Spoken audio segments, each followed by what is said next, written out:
So let's get into round one. And round one is let's talk sex. Sure. So you've said something about this before, about men should not wait too long to have sex. I think it's like should specifically Iron rule of Tomasi number 3. Yes, iron rule number 3. Should men wait more than 3 dates for sex? Well, this is something you have strong opinions on. Well, okay, so the way the rule goes is this. Yes, sir. This is the most contentious of all of the. That's 9. why we're starting let's it off say, right. Of course, exactly. you're going to throw this one out there first. Any woman that makes you wait for sex, the sex is never worth the wait. Or by her actions implies that she is making you wait for sex. The sex is never worth the wait. And let me explain why that is, because most people are going to say, well, what are they supposed to do? Just get with some ratchet ass girl and so who's easy? No, that's not what that means. It's meant to determine genuine desire on the part of that woman. And I know you're familiar with the 3 strikes rule. We've already I've familiarized that. I did some Googling. Yes. So when I talk about anytime a woman makes you wait for sex, that is a woman making rules for you as opposed to breaking rules for you, and there's a big difference in let's say desire levels or genuine desire levels when it comes to that. So it's not necessarily about like, oh, just get with, just go bang anything on 2 legs. There is something usually that is mitigating genuine desire when that comes up. Got it. So I got your response on this. We're going to come back to you because this is going to go like That's 1 as minute. simple as I can make exactly, it. but we're Yeah. coming back.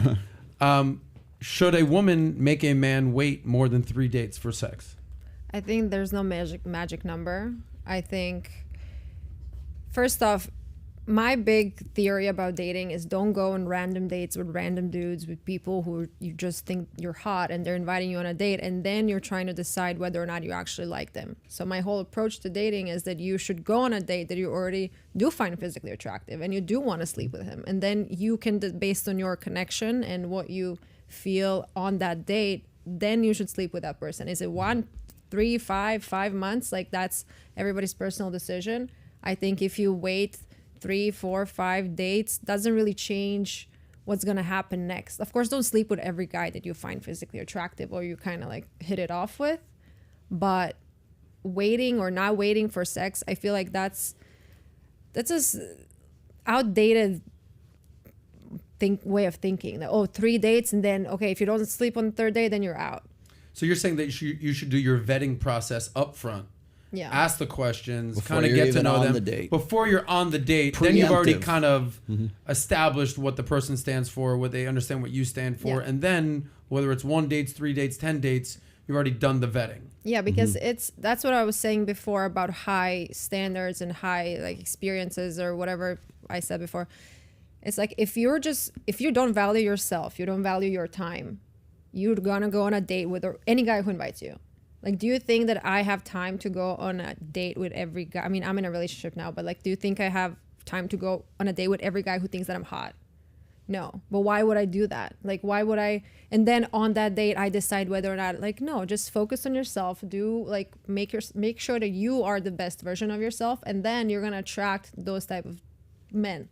And then when you go on a date, number 1, you can sleep on the first date if you really want to. Like, I don't think You're okay with that? Yeah, I am. First date, we hit it off. if Boom, you- we're banging. SNL. If you feel physically attracted to them, you feel comfortable, and you kind of know them from before. Like, don't just sleep with any random guy because he can put on a show.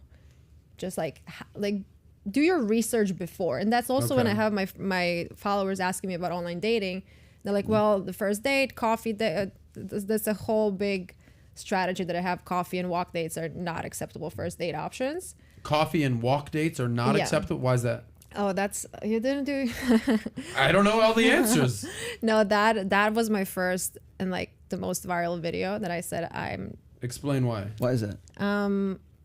So the video went like this: I do not accept a coffee or a walk as a possible date option. Neither should you. First of all, I'm not a dog that needs to be walked. Second, I have an espresso machine at home, works fabulous.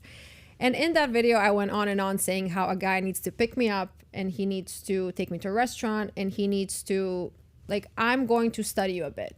Like, obviously that whole video was very dramatic and I was very like, looking cute and giving like orders. But I really truly think that if a guy is not willing to organize an experience, take me out, pay for the dinner, why would I go? Like, you don't have to do all of that, but if you are not ready to do all of that for me, we're just not a good match. Because I need a guy who's willing to put in the work and who's willing to like show me who he is and kind of impress me in a certain way. And I understand that's not for everyone. Yeah. But I'm not for everyone. There it is. So this is so I gotta imagine you have a response to this. No, I mean I agree. I've gotten into trouble for this myself, which is like I fully agree that guys need to be the one to pay for the date. I know I was reading some of your other stuff in there as well. I do. People say, well, what about going Dutch? What about that? No. You need to establish masculine dominance from the beginning. Otherwise, why are you there? And the other thing is, I don't think enough guys plan for success. So when I answer lots and lots of questions about how do I do this? How do I do that? How do I ask her this? What happens when she says this and this and this? And this is like down to the most minute details. And then I'm like, okay, what are you going to do when you get a date? Then what? Right? And they're like, oh, I hadn't got to that part. I'm like, well, yeah, but plan to succeed instead of planning to fail, I think is the first thing. And a lot of guys get upset with me when I say, well, you're the guy, you're the one who should be initiating, first of all. And then second of all, you have a plan. That's number two. And number three, plan for success.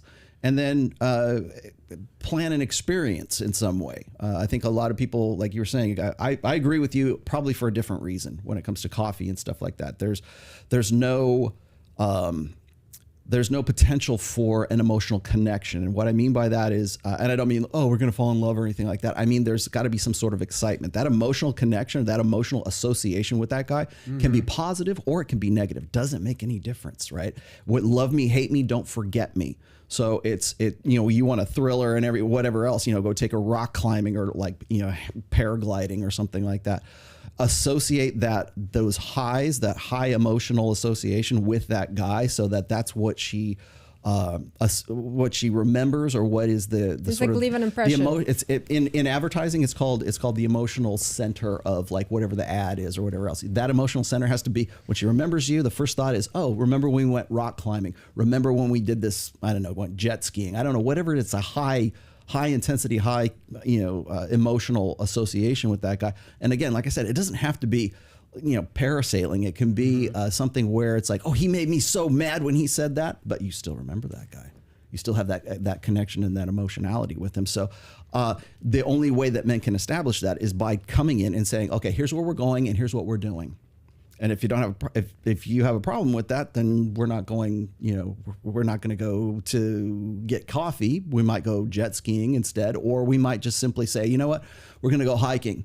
We're going to go do this. If she's not into that, then move on next. I want to get back to I'm not a dog. I don't need to be walked. I don't need coffee. I got an espresso machine. She's looking for services. Yeah. Acts of service. It's one of my love languages. Okay, so that's one of your love languages. There we go. So what are you saying is an ideal first date? So I say the ideal first date is a dinner date, because you can really learn a lot about a person on the dinner date. You can first off, okay, I'm from Croatia. I'm traditional in a certain way. So I want a guy, as he said, to be a man, just like have a plan. Pick me up, take me to a restaurant. I'm going to see what you order. And what I mean by that is he's not going to order for me, but I usually let's say if we go on a date, I tell him, okay, I like this, I don't like that. Why don't you order for us? I want to see what you think I would like. So based on that, then I see first of all, what is his palate?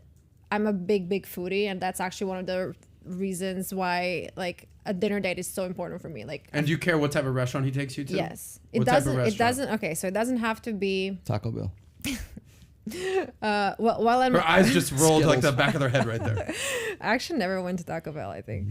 Let's go after Taco Bell after this. My treat. What type of restaurant? Okay, so does it need to be 5-star? It doesn't have to be 5-star. But it does need to be what? But it cannot be a dive bar. But it's just because that's if you're dating a girl like me who dresses nice, has nice nails, nice hair, takes care of herself, listen to her, meditations and this and that. You can see that I like maybe the finer things in life. And then based on you need to date in your own league, I kind of feel. So if you like certain things, maybe you said rock climbing and this and that, that's not my style. I would never go. Like maybe, you know, that's fun for some people, but it's just not my vibe. You're saying dinner date. Where Okay, would but you, let me- where let me- would you want to go? Like, what's your ideal date? Okay, so my boyfriend took me on a date in a super high-end sushi restaurant in Wynwood, and it was great. And it was it was not too much. It was not like, you know, people in suits serving you, but it was nice enough and casual enough, and it had good cocktails and this and that, and like it was on point. How long have you been with your boyfriend now? Almost a year. Okay, so and you've been married, you said Well, it'd be 26 years in 26 July. years. And have you ever been married, anything like I that? had a serious relationship before, Okay. but Gotcha. yeah. Um, Okay, let me continue with Yes, the dinner. please. Yeah, I need to elaborate my Go ahead. thoughts.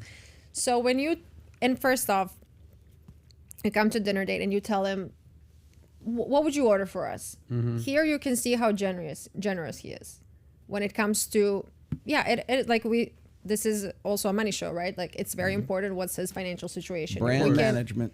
Yeah, we can't just like bullshit Yeah. about money not being important. Obviously it is. Like money makes the world go round. yes. So when you see what he orders, if a guy shows me the cheapest appetizer, that happened to me in the past.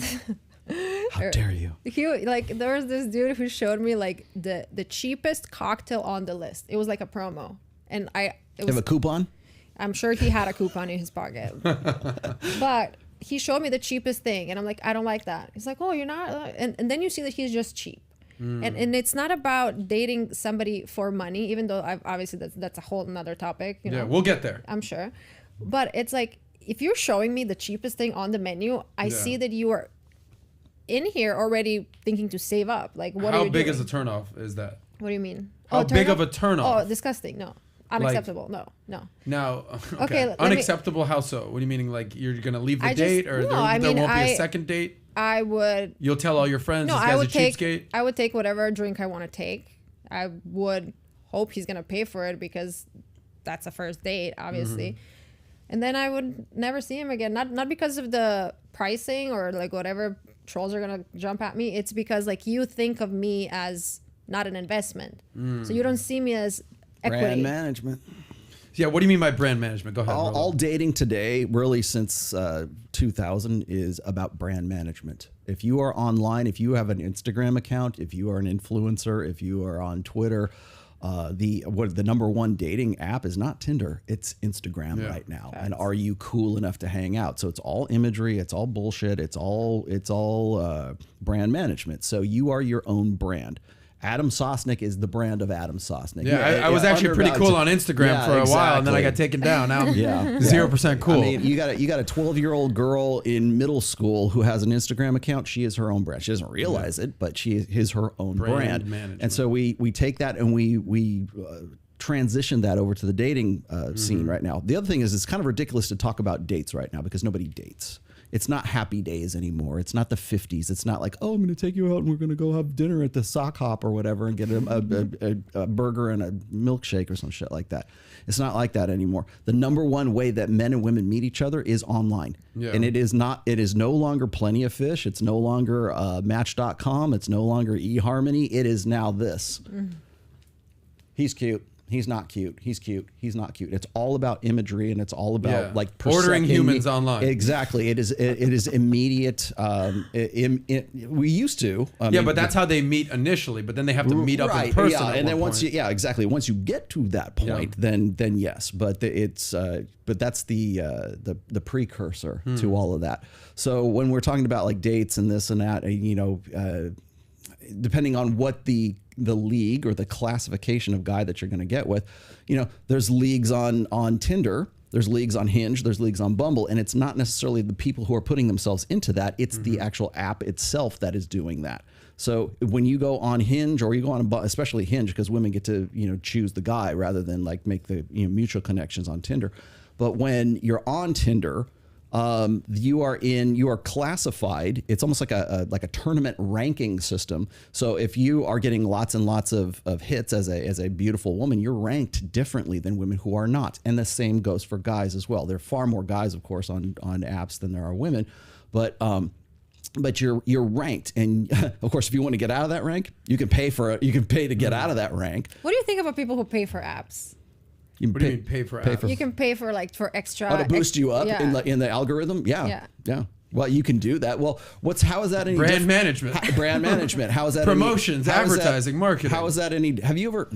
This is gonna be a bad question. Have you ever used seeking arrangements? No. No. Okay. Well, like women of your caliber, from what you've described yourself as right now, there are plenty of women on seeking arrangements that do that right now. Actually, they reached out to me. They wanted a partnership. We're not doing it. Yes. Well, they're looking, and people have criticized, like Fresh and Fit. They've criticized them for using like seeking arrangements, or it's like a sugaring site, or it's sugar daddies and that kind of stuff. And it's like, well, guys use that who have rich men, high caliber, high value men will use seeking arrangements because the women that are on there, it's no bullshit. And she's no bullshit right now. She's like, this is what I expect. This is what I want to do. This is where I'm at. Whether or not you can get that is a different story, but you know what you want. You've already like put yourself to a point where you've decided that you're in this league and you're entitled to this kind of treatment when you go on a date. So why not go on something like seeking arrangements where you're going to find guys who they're going to say, yeah, I'm going to take you to a nice restaurant. We're going to go have a really good, sushi dinner or whatever it is. And you're going to be treated right. However, when you get into that situation, you know what you're getting into. You've got a guy who expects also something in return for that. So I expect to be treated in a certain way as well, because if we're both in the same league and you have entitlements, then the guy has entitlements as well. Now, I'm not saying he's entitled to sex. I'm just saying he's entitled to some respect. He's just entitled to some integrity and certainly some honesty. But it all comes down to brand management. How you are presenting yourself right now and how you present yourself online. You're managing the brand of Coco right now. Just being on this show right now, you're managing your own brand. Hello. Let's go back to this date. I need to dissect my... Because I actually have some strong feelings on this. Okay. Because I'm going to weigh in as well here. I would love that. Yeah, so of course. We said we're going to see what he orders and see how generous he is. And that's not just... It's like in life, how generous he's going to be. Maybe when it's your birthday, maybe when it's your prom, whatever. Not prom.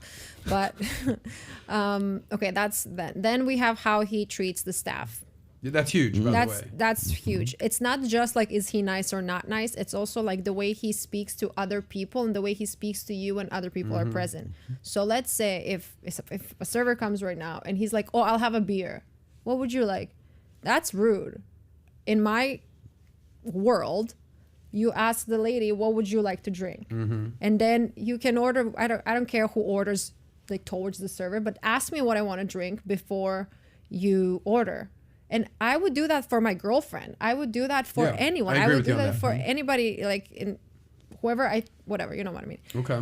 So you see how he treats the staff, you see how he talks to you, you see how he talks to them, and then you see how he reacts to some maybe situations that happen. Maybe somebody spills a drink. Maybe there's a loud baby in the corner. Maybe there's certain things that can go wrong or right in a restaurant, and you see how he acts towards those things. You're using these things as an indicator. Yeah. It's like almost like in the stock market, there's the S&P 500. You invest in the S&P 500 not because it's an indicator of how the overall U.S. stock market is going. Let me give you an example. Let's say if you're sitting on a date and there's a server and he drops a whole tray full of drinks, and your date goes, oh my God, look at this idiot.